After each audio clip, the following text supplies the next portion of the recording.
Hi everyone, thanks for clicking on this recording. Today I wanted to talk about how I have been able to keep no contact in 2 days it'll be 6 weeks. And I know a lot of people have been in no contact for months, maybe even years with their ex-narc abuser. For me, I really didn't think I would make it to 6 weeks, honestly. And something that I've been trying to do in the process of rebuilding myself after the discard and improving my self-confidence and self-esteem is recognizing my growth and even the little accomplishments that I've made. So 6 weeks for me, I didn't think I'd get to this point, honestly, but here I am.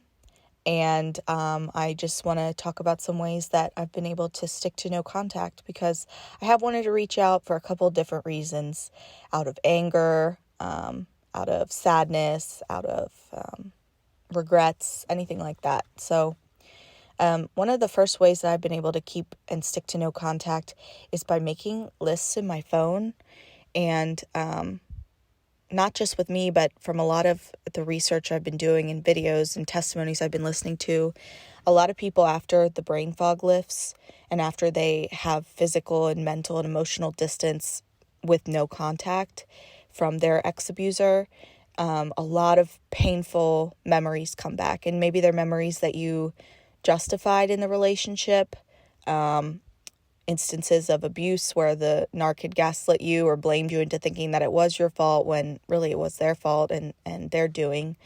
But there were a lot of things that I had buried or tried to just justify away or sweep under the rug to not rock the boat and not hold on to those painful memories. So every time that one pops up, and it's almost on a daily basis, maybe every other day, something new pops up that I'm reminded of, that I'm just like, how did I bury that away? How was that not on the forefront of my mind every single day?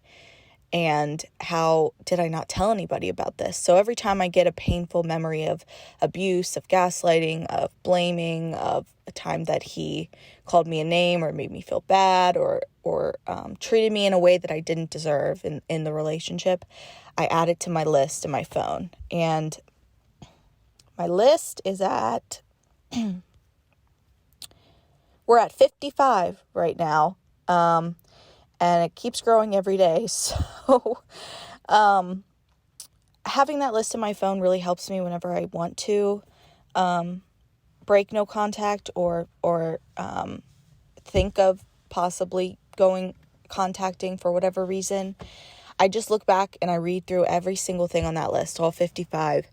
And by the end of reading that list, I realize, why would you want to contact this person? Why would you want to give them the satisfaction of knowing that they're still on your mind, or that something that they did or are doing or said even bothered you to that point? Because narcissists love any kind of supply, positive or negative, and you reaching out at this point during the no contact is just going to feed into their supply. So that list has probably been the most helpful for me. Whenever I think of no contact, I just read that list. And it also helps you if you're in therapy and there's something that pops up on that list that you feel like you can't tackle alone.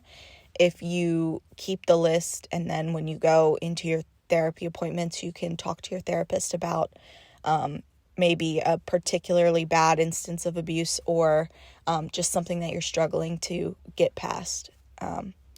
So the second thing that I have been doing to help myself stick to no contact is remembering that contacting them isn't going to change anything, and it's not going to give you any closure.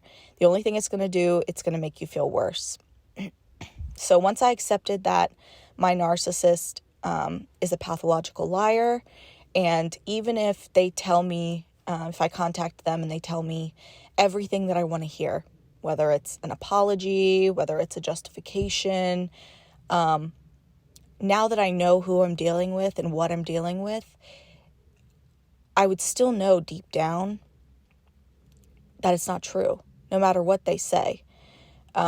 If I contact them and they tell me I'm doing so good, I'm so in love with the new supply, and my life has been amazing since we broke up, and even that would be a lie too. Anything that the narcissist tells me would be a lie and would just be another way to manipulate me. So understanding that any conversation that I would have by breaking no contact with a narcissist would just be another way to manipulate, gaslight me, blame me, lie to me.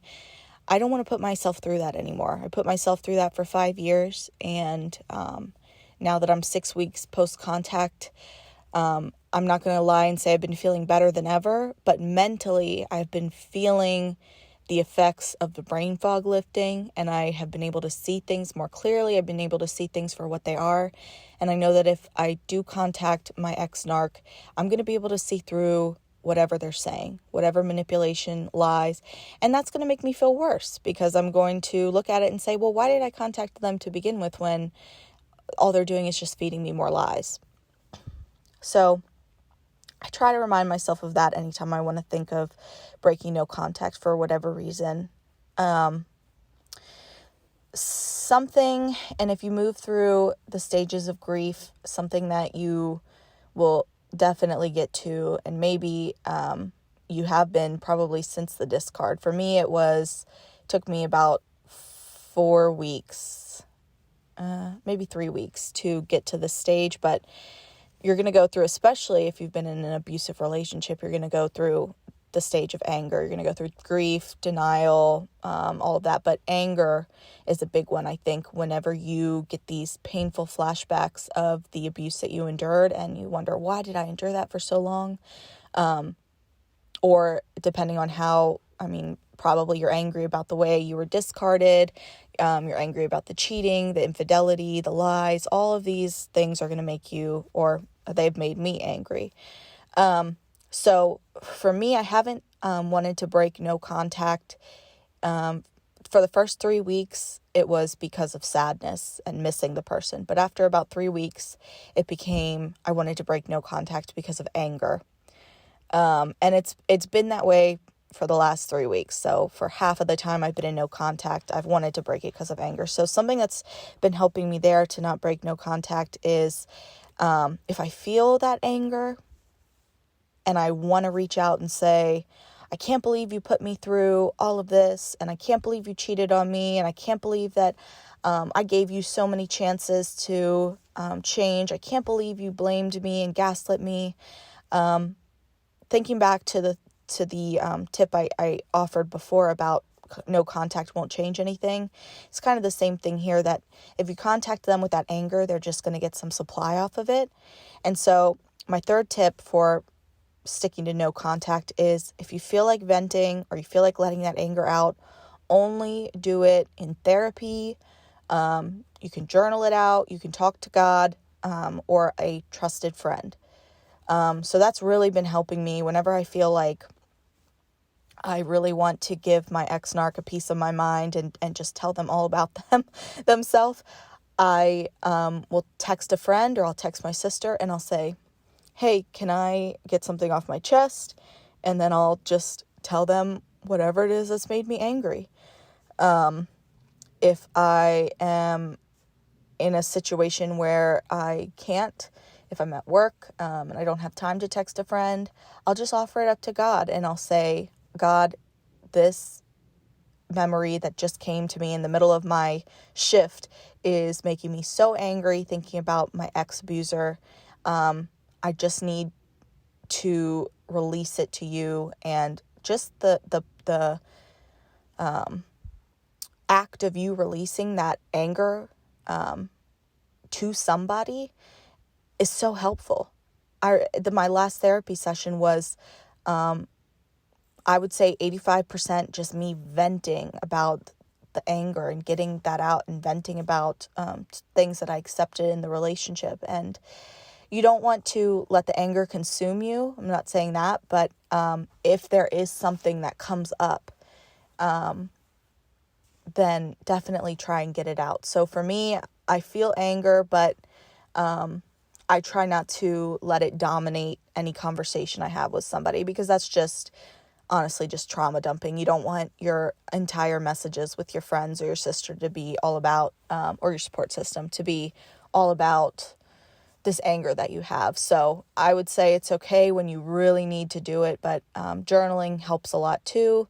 Journaling and then ripping the page out and burning it, that helps a lot. And also therapy, because that's what your therapist is for, and God. So those are ways that I've been dealing with the anger that is coming up for me, and knowing that contacting them with that anger is just going to make them happier. So then the last thing that's been helping me to stick to no contact is filling my time with something that I know is good for me. So I'm in school and I work almost full time now. I got a new job, and I have been trying to, when I'm not at school or working, I've been trying to fill my time with things that maybe I don't necessarily like, but I know they're good for me. So an example is exercising. I've never been a big exerciser. I honestly kind of hate it. But I do feel good after I finish just a walk on the treadmill, or any kind of physical activity, walking outside. I always feel good after doing that. Or a lot of my spare time I've been doing is researching narcissistic abuse so I can understand it better.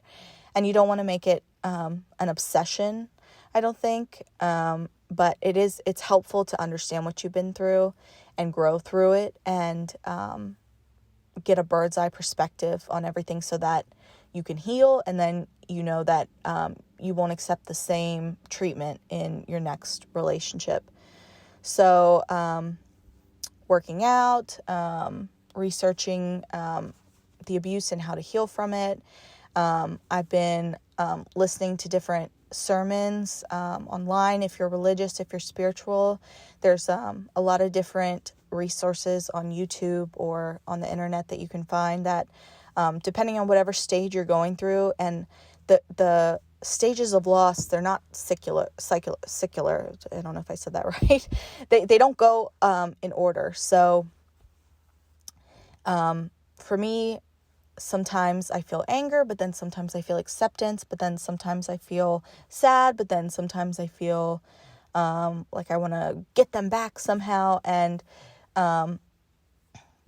so for me, it's helpful to look up whatever I'm going through, a sermon or something. And something that was heavy on my mind today was forgiveness. And I'm not to a point yet, I don't think, where I can share my thoughts on forgiveness, but it's just an example. This morning I was watching a video about forgiveness from a Christian perspective and how you can do that. And not to say that you should forgive and forget or reconcile with your abuser. I would never in a million years do that. But I remember hearing a couple years ago the analogy of anger, holding on to anger and resentment is like drinking poison and expecting your enemy to suffer. So that's why I've been sort of looking into forgiveness. But anyway, this morning I just woke up. It was on my mind, just some anger, and I have been trying to get to the point where I can forgive. And I know that that's probably going to be the hardest part about this healing process, is forgiving. But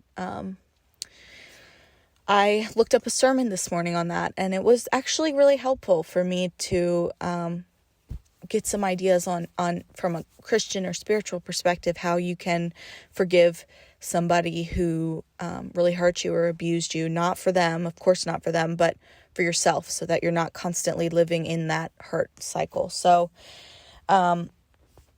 instead of spending your time ruminating on the abuse, or whether or not you should contact the narcissist and tell them all the different ways that they abuse you, they know how they abused you. So fill your time with something that's good for you, and pour your love and your energy into yourself. And that will help you continue to have more motivation and strength to stick to the no contact, because you are even if you're not making that mental connection, your body will feel the love that you're pouring in when you're doing things that are good for you. And it will help you to shift the focus from them and the abuse in the relationship and put it back on yourself and your own healing. So those were just a couple ways that I have been able to stick to no contact for 6 weeks. And I finally feel that I'm at a point where I'm confident in no contact, where I'm confident in knowing that I will never contact this person again, and I hope that they never contact me again. I have them blocked on everything. I've told my friends if they reach out to them to not tell me and to ignore it and block them if they want to. I'm not going to tell my friends what to do. If they see anything on social media, I said, don't tell me. I don't want to know about it. I know everything I need to know about my ex-narc abuser. So, and I feel confident in knowing and accepting and being able to keep and maintain no contact indefinitely for the rest of my life. So that's it for this video. Thanks for listening, and I'll see you in the next one.